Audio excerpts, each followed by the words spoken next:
All right, so I decided to do one more example. So I did a separate video in case you didn't want to, you didn't have to drag through another video. So this is optional for you. So I want to do one more. All right, so cosine theta is negative 8 over 17, and it tells you that theta is between pi halves and pi, because let's think about it. So let's draw a coordinate grid. If you have a negative cosine, well, we talked about cosine is x, right?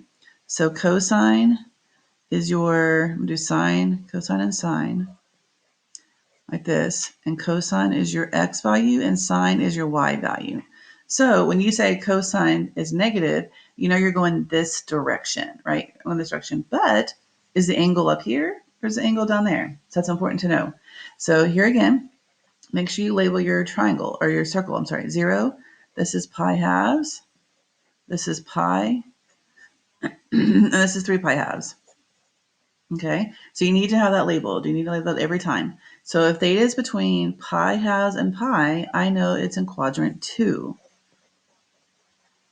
So that's what I would do first, quadrant 2. Well, what's in quadrant 2? What are the signs in that quadrant? Well, it's going to be negative, positive. So negative, positive, which means your cosine is negative and your sine is positive, which makes sense because cosine is negative. So I know my answer is going to be positive. I know sine will be positive, right? Okay, well, let's think about that. What is tangent going to be? Well, tangent's going to be y over x. So it's going to be positive over a negative. So we know tangent's going to be a negative. So right away in the beginning, because I know what quadrant that it's in, then I know what the signs are going to be on cosine, sine, and tangent. So that's the first thing I would make sure I understand. Okay, now let's do this example. All right, so let's say, let's draw the angle. So it's going to be in this quadrant here. There's theta, right? Okay, so we know cosine is 8 over 17, right? So if 8 is over 17, if I do Pythagorean theorem, a squared plus b squared equals c squared, I can solve for the missing length. So the missing length is going to be, if I do 17 squared minus 8 squared, I'm going to get 225, which is 15. So that part, hopefully you guys understand. So 8 squared plus something squared equals 17 squared, and then do the math. All right, now I have all the lengths. So now I just fill it in. So it's pretty quick. And then, so it's going to be sine theta. It's going to be, here's theta, is opposite over hypotenuse, 15 over 17. And then tangent theta is going to be what? Opposite over adjacent. Well, I already know it's going to be a negative answer because in the beginning, because what quadrant that was in, I know it's going to be a negative because a positive and a negative is a negative. So there is sine and tangent. But I do want to incorporate why we're doing Pythagorean identity. Like, what's the relevance if this is all we had to do?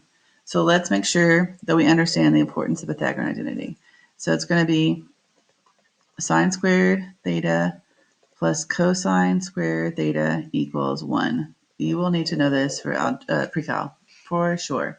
So this is a Pythagorean identity, the first of many that you will learn. So let's make sure you know this one. And this is a foundation for many to come as well.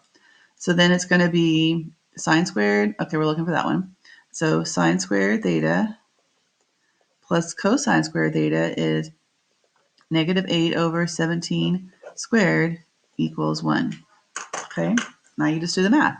So it's going to be sine squared theta plus squared is 64, 17 squared is 289 equals 1.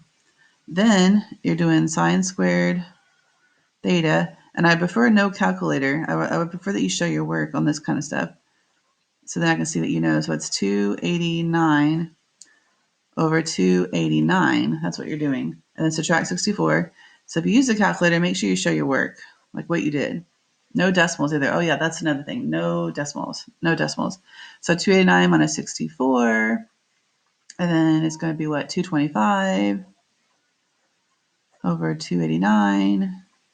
So you take the square root of each one because the opposite of square is square root. And the square root of 225 is 15. And we already know the square root of 289 is 17. So there is sine over, here's sine theta. So 15 over 17, which is what we got up here. And we know it's positive because it's in the second quadrant. And in the second quadrant, sine is positive. So this is using the Pythagorean identity.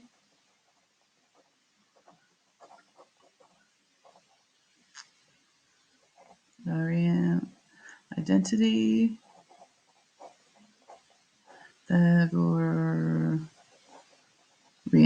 Okay. So this is using the Pythagorean identity, which is the title of the note, which is good to understand. So here's the difference, I guess. The difference is here, it's just an algebra problem. Here, it's good to draw the picture out and label your triangle. So if you're more about the triangles and then geometry, kind of keeping it simple, this is pretty good. My opinion is you need to know both. You need to know how to do both. This is really good because you need to know what quadrant that you're in and you need to know the signs. You have to know that. And so it's good to know SOHCAHTOA. This is also good because this is good algebra skills and it's good to know this Pythagorean identity, how to plug it in and how to solve. So both of these are very useful in pre-cal and just in other math courses, even advanced algebra that you'll take next year. But for today's homework, you can either do it either way. I will take either way in your homework, but you need to know both for future classes. So I hope that extra lesson helps you. Okay, thanks.